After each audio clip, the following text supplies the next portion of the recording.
کہ آج کل میٹرک اور انٹر امتحانات کے نتائج کے دن ہیں اور ان دنوں میں ہم ہمیشہ سے یہ دیکھتے ہیں کہ اکثر والدین یا بچے جب امتحانات میں نمبرز کی ہم بات کریں بہت فکر مند ہوتے ہیں، اور خاص طور پر والدین اپنے بچوں کا جب دیگر بچوں کے ساتھ ایک موازنہ کرتے ہیں تو پوری کوشش ہوتی ہے کہ ان کے بچے کے دیگر بچوں سے نمبر زیادہ آئیں۔ ذرا کمپیٹیٹیو انوائرمنٹ تو ہے، ایسے میں یہ سوال بہت اہم ہے، کیا کامیابی کا معیار صرف اور صرف نمبرز ہیں، گریڈز ہیں؟ جن طلبہ کے نمبرز اچھے نہیں آتے، گریڈز اچھے نہیں آتے، کیا زندگی میں آگے بڑھنے کے مواقع ان کے لیے کم ہو جاتے ہیں؟ اسی موضوع پر آج ہم بات کریں گے۔ ہمارے ساتھ معروف دانشور پروفیسر ڈاکٹر جاوید اقبال صاحب موجود ہیں۔ بہت شکریہ ڈاکٹر صاحب ہمیں جوائن کرنے کے لیے۔ ڈاکٹر جاوید، امتحانات میں جو نمبرز ہیں وہ بچوں کے کریئر کو کتنا ڈیفائن کرتی ہیں، ان کے مستقبل کے لیے کتنے اہم ہیں، جس کو ہم کہتے ہیں نا یہ سکور بچوں نے لے لیا، اتنے نمبر بچوں نے لے لیے؟ دیکھیے، اگر والدین پرتشویش ہوتے ہیں تو ہم اس میں ان کو بلیم نہیں کر سکتے، اس لیے کہ ہمارے معاشرے میں ہم نے کامیابی کی ایک ڈیفینیشن بنائی ہوئی ہے، اور وہ جو کامیابی کی ڈیفینیشن ہے وہ یہ ہے کہ ہم کتنے زیادہ پیسے کماتے ہیں۔ اچھا، اور جتنے جو پیسے کمانے کا جتنا کام ہے اس کا تعلق اس بات سے ہے کہ ہمیں جاب کون سی اچھی ملے گی، کیونکہ ہمارے ملک، ہمارے معاشرے کے اندر ایک معیار یہ بنا ہے، تو اس لیے ہمارے ہاں کسی بھی کامیابی کی یارڈ سٹک نمبروں کے ساتھ اٹیچڈ ہے، اور اس لیے لوگ پریشان ہوتے ہیں۔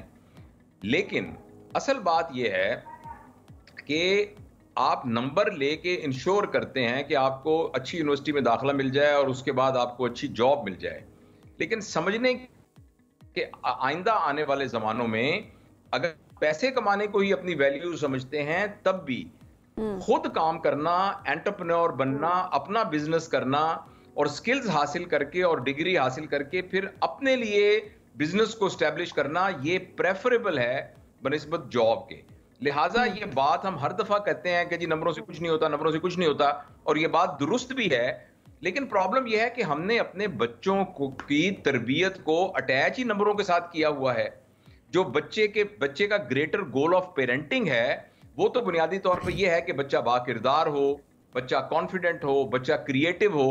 اچھا، لیکن یہ تو جب ایک بچے کو اسکول میں آپ داخل کراتے ہیں، نہ تو والدین کے ذہن میں یہ خواہش ہوتی ہے، نہ اسکول کے مالکان کے، نہ اسکول کے ٹیچرز کے ذہن میں خواہش ہوتی ہے، وہ تو اسی بات پہ کرتے ہیں کہ نمبر بہت زیادہ آنے چاہیے، تو اسی لیے یہ ڈسپیرٹی کریٹ ہو جاتی ہے۔ ایک بنیادی سا سوال ہے، آج کے دور میں آپ کو لگتا ہے کہ یہ جو پرائیویٹ سکولز ہیں، میں صرف پرائیویٹ سکولز کی بات اس لیے کر رہا ہوں کہ ظاہر ہے وہ زیادہ تر وہی ہیں، بچوں کا مدری بھیج رہے ہیں، فائدہ پہنچا رہے ہیں سر ہمارے بچوں کو یا نقصان پہنچا رہے ہیں؟ چونکہ ایٹ دا سیم ٹائم ہم نے بہت سے بچے دیکھے ہیں جو کہ ہوم سکولنگ کر رہے ہیں اور بہترین چل رہے ہیں۔ دیکھیے، بات یہ ہے، اس سارے میں نا ہماری حکومت کہاں سو رہی ہے۔ ہماری حکومت کی اپنی ایک ایئر لائن تھی جو کہ پوری دنیا کی سب سے زبردست ایئر لائن تھی ایک زمانے میں، پی آئی اے جو ہے نا، ایک فلیگ شپ ایئر لائن تھی، تو اب وہ کدھر گئی؟ لیکن پاکستان میں پرائیویٹ ایئر لائنز تو چل رہی ہیں زبردست۔ ہمارے ملک میں ایک گورنمنٹ بس سروس تھی اور ریلوے تھی، اب ریلوے پہ یعنی ریلوے کی ٹکٹ لینے کے بعد آپ 10 دفعہ جو ہے وہ دعا پڑھ کے کھوتے ہیں کہ یا اللہ خیریت سے میں پہنچ جاؤں یہاں سے، باولپور سے میں کراچی کے لیے بیٹھا ہوں۔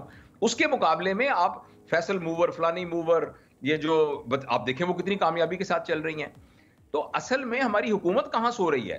ہمارے جو سرکاری ادارے ہوتے تھے جن میں سے بریلینٹ لوگ پیدا ہوتے تھے، ہر شہر کے اندر ایک سکول ہوتا تھا جو کہ بہت کمال کا، لاہور میں کریسنٹ ماڈل ہوتا تھا، ملتان میں ہمیں پتہ ہے مسلم ہائی سکول، پائلٹ سکول، اسلام آباد میں میں جس سکول سے پڑھا ہوں فیڈرل گورنمنٹ سکول نمبر 1، اس سکول کے اندر ہماری کلاس کے 34 لوگ جو ہیں وہ ہائی اچیور ہیں۔ ڈاکٹر صاحب، ابھی ظاہر ہے فی الحال کی اگر بات کریں تو جن بچوں پر دباؤ ہے کہ انہوں نے نمبر لینے ہیں، وہ بچے اپنے لیے کیا کریں، وہ کس طرح سے باہر آ سکتے؟ کیونکہ ظاہر ہے ایک سسٹم کو چینج کرنا اچانک سے وہ بہت مشکل ہے، پیرنٹس کی سوچ کو تبدیل کرنا وہ بھی مشکل ہے، ناممکن نہیں ہے، مشکل ضرور ہے۔ اب وہ بچے کیا کریں ایسے سچویشن میں؟ وہ کس طرح سے خود سے کانفیڈنٹلی آگے بڑھ سکتے ہیں تاکہ وہ اپنی سکلز پہ کام کر سکیں اور نمبرز پہ فوکس نہ کر سکیں زیادہ؟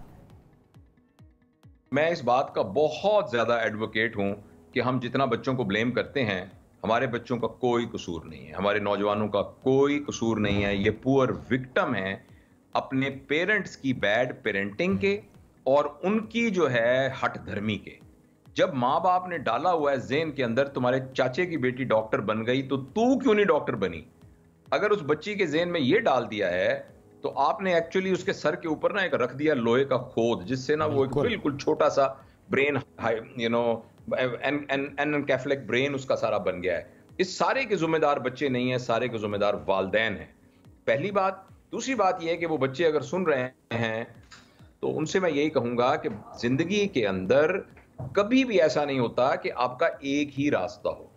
K2 पे चढ़ने के भी ना 3-4 रास्ते हैं। आप चाइना की तरफ से भी चढ़ सकते हैं और आप पाकिस्तान की तरफ से भी चढ़ सकते हैं, और एक स्ट्रेट रास्ता भी है जिसके जरिए से चढ़ सकते हैं। हालांकि K2 की टॉप और मंजिल एक ही है। इसलिए जिंदगी के अंदर बहुत सारे रास्ते हैं, उनमें से एक रास्ता एकेडमिक स्कोर लेकर किसी यूनिवर्सिटी में जाना है। एक बहुत बड़ी स्टडी हुई थी गालबन कोलंबिया यूनिवर्सिटी में या किसी और यूनिवर्सिटी में, भी यूनिवर्सिटी का नाम मैं गलत कर रहा हूं, तो उन्होंने टॉप अचीवर्स को फॉलो, टॉप जो स्कोरर थे ना, जिनके स्कोर्स बहुत ज्यादा आए थे, जो फर्स्ट आते थे, उनको जब फॉलो किया तो आप हैरान होंगे कि उनमें 10% लोग ही ऐसे थे कि जो जिंदगी में टॉप अचीवर थे। हालांकि वो नंबरों में टॉप, इसका कतई ये मतलब नहीं है कि बच्चों को ये कहा जाए कि नंबर अच्छे ना लो, बच्चे अच्छे नंबर लो, क्यों ना लो, आखिर उसका ताल्लुक पढ़ाई से भी है, लेकिन ये कोई जिंदगी मौत का मसला नहीं है। बिल्कुल, अगर आप डॉक्टर नहीं बनेंगे, आप डॉक्टर नहीं बनेंगे, इंजीनियर नहीं बनेंगे तो, और हमारे यहाँ तो बच्चों को पेरेंट्स की तरफ से टॉर्चर भी किया जाता है। मैंने अपने इर्द गिर्द ये चीज़ जरूर देखी है कि बोलचाल बंद कर दी जाती है, जी आपके इस टेस्ट में नंबर कम आए, साइलेंट ट्रीटमेंट देना शुरू कर देते और बच्चों को बताना शुरू कर देते कि नहीं तुमने ये अचीव नहीं किया। हालांकि मैं इस बात पे हैरान हूँ कि कुछ बच्चों के कि परसेंटेजेस जो होती है वो 80s में होती है और वहां पर वो कहते हैं जी 90s में क्यों नहीं थी, फुल नंबर क्यों नहीं आए, ये तक होता है, ये नंबर आपके कहाँ कटे। तो बच्चों को जो ज़हनी दबाव का बच्चे शिकार है, वो कहाँ से उनके स्किल डेवलपमेंट। देखो बेटा, बात ये कि इस तरह की गुफ्तगू हम बहुत लंबी कर सकते हैं, आइडेंटिफाई कर सकते हैं बहुत सारे प्रॉब्लम, लेकिन हमें ना इसके हल के बारे में जाना चाहिए। एब्सोल्युटली, इसका हल बेटा बहुत ही सिंपल है। देखें, ये जो बच्चे हैं, ये बच्चे कहाँ आते हैं, कहाँ से? आसमान से गिरते हैं, किसी फूल, गुलाब के फूल में से निकलते हैं, कहां से आते हैं? ये माँ बाप की गोद में अल्लाह ताला देता है। अच्छा, और ये इसलिए जिस वक्त एक बच्ची की शादी हो रही है तो हम ये सोचते हैं कि ये घर का काम शाम कर लेगी, या ये अव्वल तो खैर ये भी नहीं सोचते, लेकिन एटलीस्ट हम ये चीजें सोचते हैं कि उसके अंदर ये कैपेबिलिटी है कि वो एक घर को संभाल लेगी। एक लड़के की शादी करते हैं तो हम ये देखते हैं कि भाई ये उसका रोजगार है या नहीं है। उससे पहले हम इस बात के लिए इंश्योर करें कि हमारी बेटी को माँ बनना आता है कि नहीं आता। हमारे बेटे को माँ, ये देखो हम आपको नैरो डाउन वहां जा सकते हैं। इसलिए मैं आपको एक सिंपल बात बताता हूं, जब बच्चियों की शादी होती है तो आप लहंगा जो है ना 6 लाख रुपए का, वो आप 6 महीने पहले बुक करा देते हैं, क्योंकि फिर वरना डिजाइनर आपको लहंगा नहीं देता। आप मार्की बुक कराते हैं कई महीने पहले, फोटोग्राफर को बुक करा देते हैं बहुत अरसा पहले। तो मेहरबानी करके एक 20 घंटे का पेरेंटिंग का कोर्स है, अपनी बच्ची को वो भी करवा दें। और जब निकाह नामा हो रहा हो, गवर्नमेंट की तरफ से एक लॉ पास हो कि जो निकाह जो करने वाला है, निकाह खान, वो कंफर्म करेगा कि इसका शनाख्ती कार्ड का नंबर क्या है, इसका फलां क्या है, इसने पेरेंटिंग का ये कोर्स किया है कि नहीं।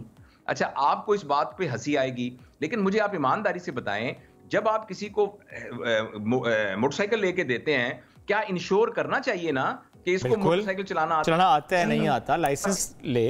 मैं इस बात पर बहुत अरसे से बात कर रहा हूं। अब मैं बहुत जल्दी एक चंद घंटों का, जो कि मेरा ख्याल है कि यू कैन टॉक, कि आप 10 दिन का कोर्स हो जिसमें 1 घंटा रोजाना आपको बैठना पड़े, मे बी उससे भी कम, इसको मैं बाकायदा एक प्रोडक्ट के तौर पर ना अभी इसको प्रेजेंट कर रहा हूं। मैंने इससे पहले ये कोर्सेज करवाए हैं पेरेंटिंग के, लेकिन वो कुछ इनफॉर्मल थे।